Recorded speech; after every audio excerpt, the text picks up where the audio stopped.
నారదుడు కోపముతో విష్ణు భగవానుని దూషించి శాపమొసగుట, పిమ్మట మాయ నుండి విడివడ పశ్చాత్తాపముతో భగవంతుని చరణముల మీద పడుట, చిత్తశుద్ధి కొరకు ఉపాయము నడుగుట, విష్ణుదేవుడు శివమహాత్మ్యమును తెలుసుకొనుటకు బ్రహ్మదేవుని దగ్గరకు వెళ్ళమని ఆదేశించి నచ్చజెప్పుట, శివుని భుజించు ఉపదేశము నొసగుట. సూతుడు పలికెను: మహర్షులారా, మాయామహితుడైన నారదుడు ఆ శివగణములు నిరువురిని శపించి భగవంతుడగు శివుని ఇచ్ఛకు వశుడై మోహనిద్ర నుండి మేల్కొనలేకపోయెను. ఆయన విష్ణు భగవానుడు చేసిన కపటమును గుర్తుకు తెచ్చుకొని మనస్సులో దుస్సహమైన కినుక వహించెను. వెంటనే విష్ణులోకమునకు వెళ్ళెను. సమిద్ధలతో ప్రజ్వరిల్లేడి అగ్నిదేవుని వలె క్రోధాగ్నితో రగులుచుండెను. అతడు జ్ఞానశూన్యుడయ్యెను. దిష్టపూరితమైన వ్యంగ్యముతో కూడిన మాటలను విష్ణుదేవుని గూర్చి పలుకుచుండెను. నారదుడు పలికెను: శ్రీహరి, నీవు కపటివి, సకల విశ్వమును మోహింపచేయుదువు. ఇతరులు ఉత్సాహమును గొప్పతనమును సహించలేవు. మాయావివి, నీ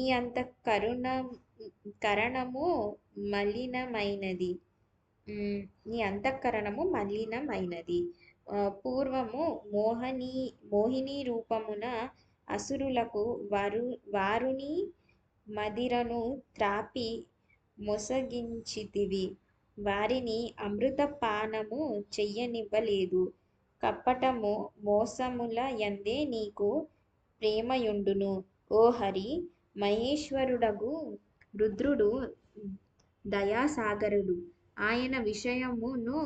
ఆయన విషమును త్రాగక పోయినచో నీ మాయ ఆనాడే సమాప్తియై ఉండేది. విష్ణుదేవా, కపటముతో నిండిన పన్నాగము నీకు మిగుల ప్రియమైనది. నీ స్వభావము మంచిది కాదు. అయినను శంకర భగవానుడు నిన్ను స్వతంత్రుని చేసెను. నీ కపట ప్రవర్తనను తెలుసుకొని ఇప్పుడు ఆ శివభగవానుడు కూడా పశ్చాత్తాపపడుచుండును. తను వాగ్రూపమును వేద ప్రామాణిక మొసరించిన మహాదేవుడు బ్రాహ్మణుని సర్వోత్కృష్టుడని తెలిపెను. ఓ హరి, ఈ విషయమును నేనెరిగితిని. నీవిట్టి పని ఎప్పుడునూ చేయకుండనట్లు ప్రయత్న పూర్వకముగా గుణపాఠము చెప్పెదను. ఇప్పటి వరకు శక్తిమంతుడు తేజస్వియగు పురుషుని పాలబడలేదు. అందువలన నిర్భయుడవై యున్నావు. కాని విష్ణుదేవా, ఇప్పుడు నీకు నీ చేష్టలకు తగిన పూర్తి ఫలము లభించగలదు. విష్ణు భగవానుని మాయచే మోహితుడైన నారదుడు ఇట్లు పలికెను. తన బ్రహ్మతేజమును ప్రదర్శించుచు క్రోధముతో ఖిన్నుడయ్యెను. శాపమొసగుచు ఇట్లు పలికెను: ఓ విష్ణు, నీవు స్త్రీ కొరకు నన్ను వ్యాకులపరిచితివి. ఇట్లే అందరినీ మోహింపజేయుదువు. కపటముతో నిండిన పని చేయుచు నీవు నా కొసగిన స్వరూపముతోనే మనుష్యుడవగుదువు గాక. స్త్రీ వియోగమున దుఃఖమనుభవింపుము. నాకు వానర ముఖమునొసగితివి. ఆ సమయమున ఆ వానరులే నీకు సహాయకులగుదురు. నీవు ఇతరులకు అంటే స్త్రీ విరహము యొక్క దుఃఖమును నొసగదవు కనుక స్వయముగా స్త్రీ వియోగ దుఃఖము నీకు ప్రాప్తించును. అజ్ఞానముచే మోహితులైన మనుష్యులెవ్వరూ నీ స్థితి యుండును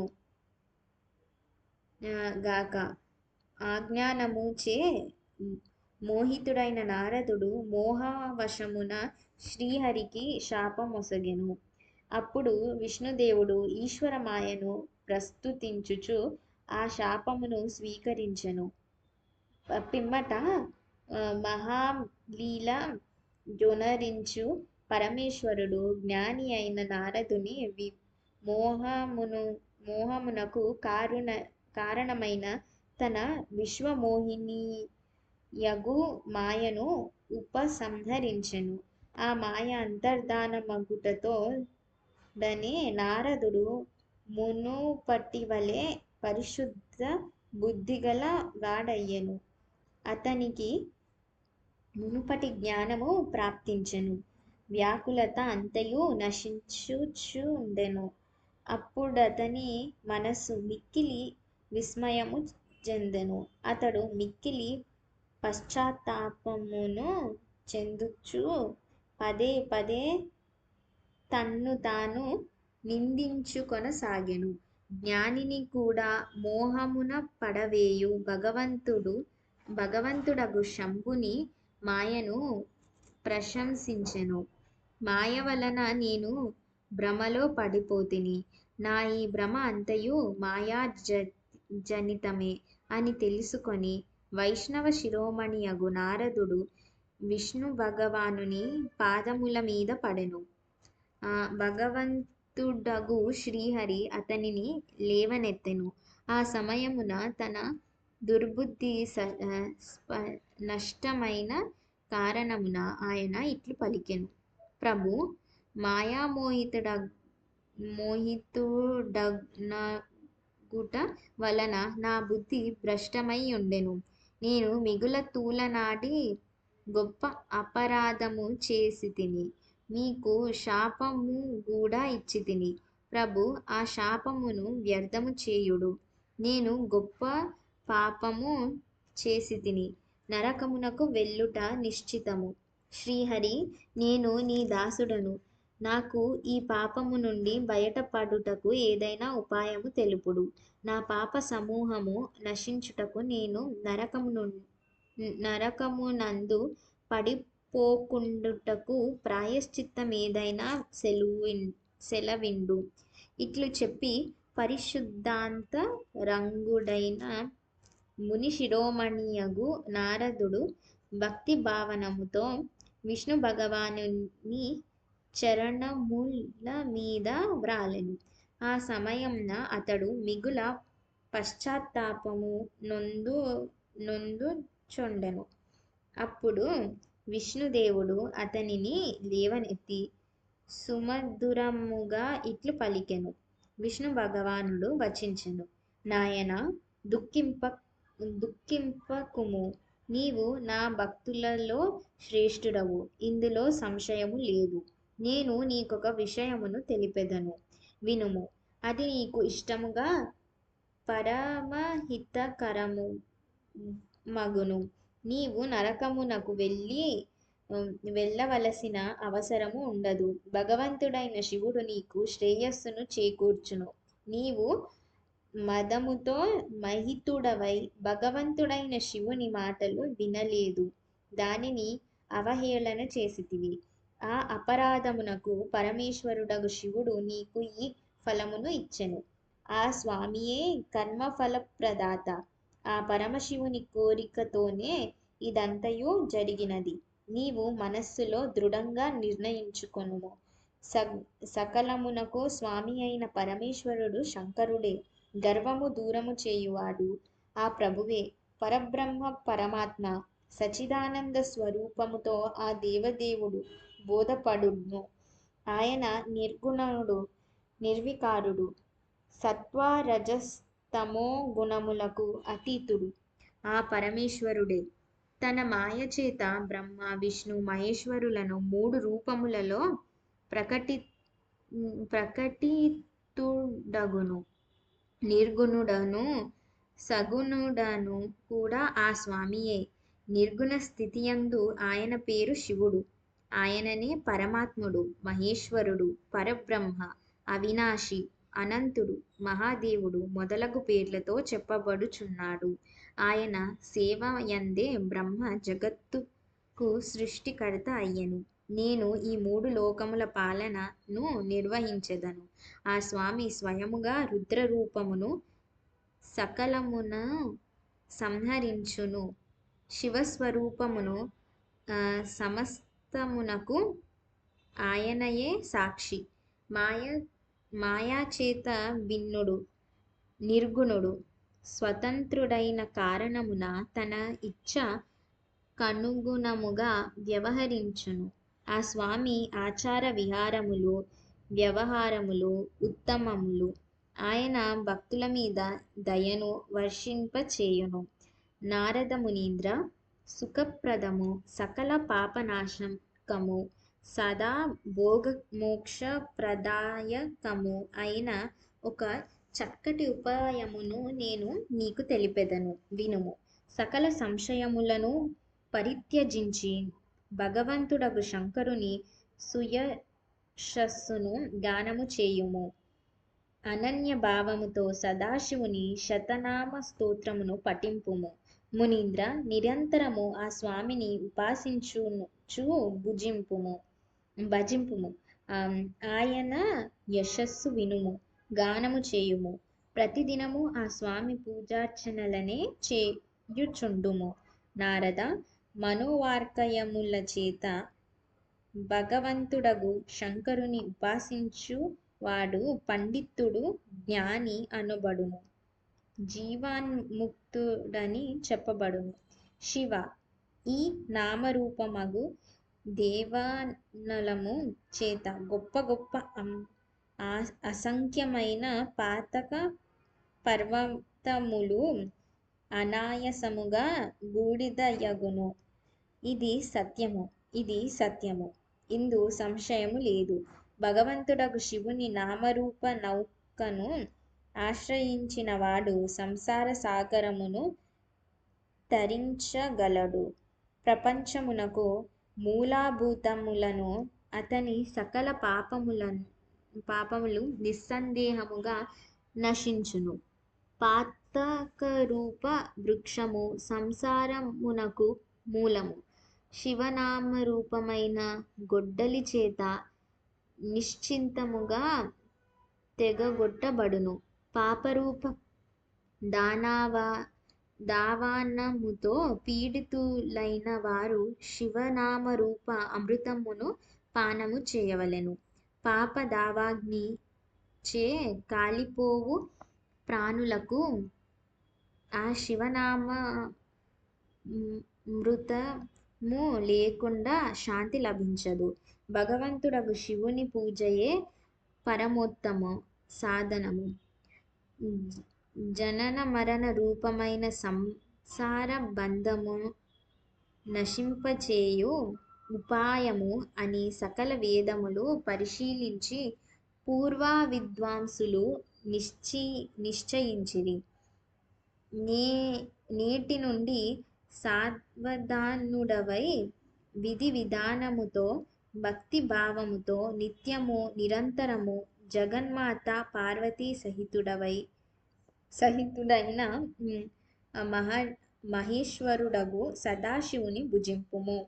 నిత్యము ఆ స్వామి కథనే వినుము, చెప్పుము. పదే పదే శివభక్తులను పూజించుటకు ప్రయత్నము చేయుము. మునీంద్ర, హృదయమునందు శివ భగవానుని ఉజ్వలమైన చరణారవిందములను స్థాపించి మొదట శివతీర్థములందు సంచరింపుము. మునీంద్ర, ఇట్లు పరమాత్ముడగు శంకరుని అనుపమ మహాత్మ్యమును దర్శించుచు చివరకు ఆనందవనము అంటే కాశీనగరము నకు వెళ్ళుము. ఆ స్థలము శివునకు మిగుల ప్రియమైనది. అచట భక్తితో విశ్వనాథుని దర్శించి పూజింపుము.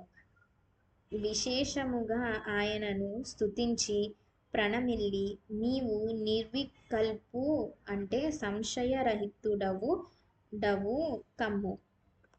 నారద, దీని తరువాత నా ఆజ్ఞననుసరించి భక్తిపూర్వకముగా నీ మనోరథ సిద్ధి కొరకు నిశ్చితముగా బ్రహ్మలోకమునకు వెళ్ళుము. అచ్చట నీవు నీ తండ్రియగు బ్రహ్మను విశేషముగా స్తుతించి వందనమొనర్పుము. సంతోషముతో నిండిన హృదయముతో పదే పదే శివమహిమ విషయమునందు ప్రశ్నలడగవలెను. బ్రహ్మ శివభక్తులలో శ్రేష్ఠుడు. ఆయన నీకు మిక్కిలి ప్రసన్నతతో భగవంతుడగు శంకరుని మాహాత్మ్యమును శతనామ స్తోత్రమును వినిపించును. మునీంద్ర, నేటి నుండి నీవు శివారాధన తత్పరుడవు కమ్ము, శివభక్తుడవు కమ్ము. విశేష రూపముతో మోక్షమునకు అర్హుడవు కమ్ము. భగవంతుడగు శివుడు నీకు మేలు చేయుగాక. ఈ విధముగా ప్రసన్నచిత్తుడగు విష్ణు భగవానుడు నారద మహామునికి ప్రేమతో ఉద్దేశించిన అంతటా నారదుడు శివనామ స్మరణ వందనము స్తవనము చేయుచు అచ్చట నుండి అంతర్ధానమయ్యెను. నారదుడు శివతీర్థములను దర్శించుట, శివగణములకు శాప విమోచన విషయమున తెలుపుట, బ్రహ్మలోకమునకు వెళ్ళి బ్రహ్మతో శివతత్వము గురించి ప్రశ్నించుట. సూతుడు పలికెను, మహర్షులారా, భగవంతుడగు శ్రీహరి అంతర్ధానమైన వెంటనే నారదుడు భక్తితో శివలింగములను దర్శించుటకు భూమి మీద విహరింపసాగెను. బ్రాహ్మణులారా, ఆయన భూమండలమున తిరుగుచు భోగ మోక్షములను ప్రసాదించు అనేక శివలింగములను ప్రేమతో దర్శించెను. దివ్యదర్శియగు నారదుడు భూతలమునందలి తీర్థములలో విహరింపసాగెను. ఆ సమయంలో ఆయన చిత్తము పరిశుద్ధముగా నుండెను. ఈ విషయమును తెలుసుకొనిన ఆ ఇరువురు గణములు మునీంద్రుని దగ్గరకు వెళ్ళిరి. వారు ఆ మునీంద్రుడొసగిన శాపము నుండి ఉద్ధరింపబడ కోరికను కలిగియుండిరి. వారు మిగుల భక్తితో మునీంద్రుని చరణములపై వ్రాలిరి. తల వంచి ప్రణమిల్లి వెంటనే ఇట్లు పలికిరి. శివగణములు ఇట్లా పలికిరి: బ్రాహ్మణోత్తమ, మేమిరువురము శివగణములము. మునీంద్ర, మేము నీ ఎడల అపరాధమొనరిచితిమి. రాజకుమారియగు శ్రీమతి స్వయంవరమున నీ చిత్తము మాయామోహితమగుచుండెను. అప్పుడు మీరు పరమేశ్వరుని ప్రేమతో మాకిరువురికి శాపమొసగిరి. అది తగిన సమయము కాదని మేము మౌనము వహించితిమి. అదియే మా జీవన రక్షణకు ఉపాయమని అర్థము చేసుకొంటిమి. ఇందెవ్వరి దోషమును లేదు. మాకు మా కర్మఫలమే ప్రాప్తించినది. ప్రభు, మీరు మా ఎడల ప్రసన్నులు కండు మా ఇరువురను అనుగ్రహింపుడు. నారదుడు పలికెను, మీరిరువురు మహాదేవుని యొక్క గణములు, సత్పురుషులచే మిక్కిలి గౌరవింపదగిన వారు. అందువలన మోహరహితము సౌఖ్యమును చేకూర్చు నా యథార్థ వాక్కును వినుడు. మొదట నా బుద్ధి నిశ్చితముగా దుష్టమై యుండెను. నేను పూర్తిగా మోహమునకు లోనై ఉండిని. అందువలన మీ ఇరువురికి శాపమొసగితిని. శివగణములారా, నేను చెప్పినది సత్యమగును.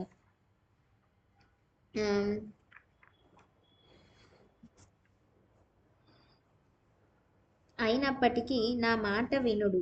నేను శాప విమోచనము తెలుపుచున్నాను. మీరు నేడు నా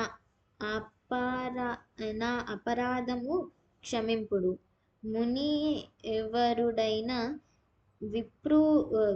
విశ్రవుని వీర్యముతో తో మీరు ఇరువురు జన్మించెదరు.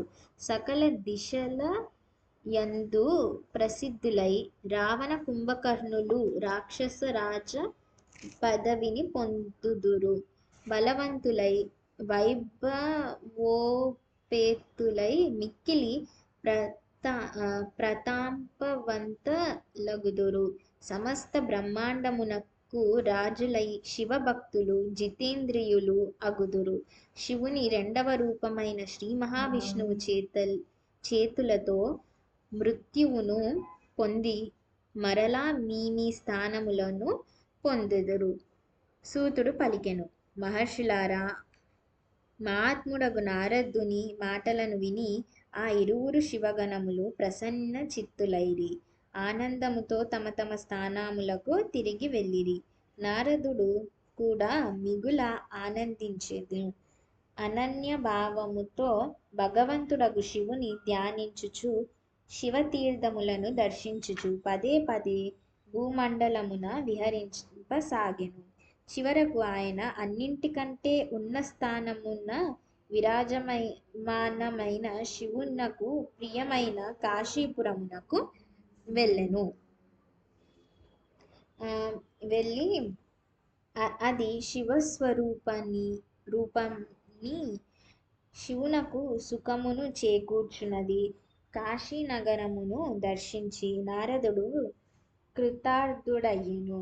ఆయన కాశీ విశ్వనాథుని దర్శించెను. మిక్కిలి ప్రేమతో పరమానందముతో ఆ స్వామిని పూజించెను. కాశీనగరమున మహాదానందంతో సేవించి ఆ మునిశ్రేష్ఠుడు కృతార్థతను అనుభవింపసాగెను. ఆయన ప్రేమతో విహ్వలుడయ్యెను. ఆ క్షేత్రమునకు నమస్కరించుచు వర్ణించుచు స్మరించుచు బ్రహ్మలోకమునకు వెళ్ళెను.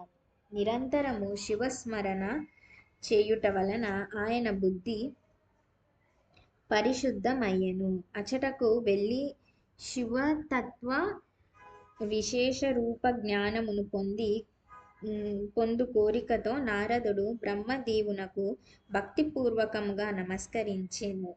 అనేక విధములైన స్తోత్రములు చేయుచు ఆయనను స్తుతించి బ్రహ్మను శివతత్వ విశేషమును గూర్చి అడిగెను. అప్పుడు నారదుని హృదయము భగవంతుడైన శంకరుని ఎడల భక్తిభావముతో నిండి ఉండెను. నారదుడు పలికెను, బ్రహ్మదేవ, పరబ్రహ్మ, పరమాత్మ స్వరూపము నెరిగిన పితామహ, జగత్ప్రభు, మీ అనుగ్రహము చేత నేను విష్ణుదేవుని యొక్క గొప్ప మాహాత్మ్యమును పూర్తిగా తెలుసుకొంటిని. భక్తి మార్గము, జ్ఞాన మార్గము, మిక్కిలి దుస్తరమైన తపో మార్గము, దాన మార్గము, తీర్థ మార్గముల వర్ణన కూడా వింటిని. కానీ శివతత్వ జ్ఞానము ఇంకనూ నాకు బోధపడలేదు. నేను భగవంతుడగు శంకరుని పూజా విధానము కూడా ఎరుగను. కనుక ప్రభు, మీరు క్రమముగా ఈ విషయములను అటులనే శివభగవానుని వివిధ చరిత్రలను, వాటి స్వరూప తత్వమును, ఆ స్వామి ప్రాకట్యమును, వివాహమును, గర్భాస్థ్య ధర్మమును మొదలగునన్నియు నాకు తెలుపుము. పాపరహితుడైన పితామహ, ఈ విషయములయేగాక ఇంకనూ అవసరమైన అన్ని విషయములను నాకు వర్ణించి తెలుపుడు. ప్రజానాథ, పరమశివుడు శివాని యొక్క ఆవిర్భావము, వివాహ ప్రసంగములను విశేషముగా తెలుపుడు. కార్తికేయుని జన్మగాథను కూడా వినిపింపుడు. ప్రభు, ఇంతకు మునుపు చాలా మందితో ఈ విషయములు వినియున్నాను, కానీ తృప్తి కలగలేదు. కనుక మిమ్ములను శరణుజొచ్చితిని. నా మీద దయ చూపుడు. తన కుమారుడగు నారదుని మాటలు విని లోక పితామగుడు బ్రహ్మ ఈ విధముగా పలికెను. అది వచ్చే ఎపిసోడ్లో చూద్దాం.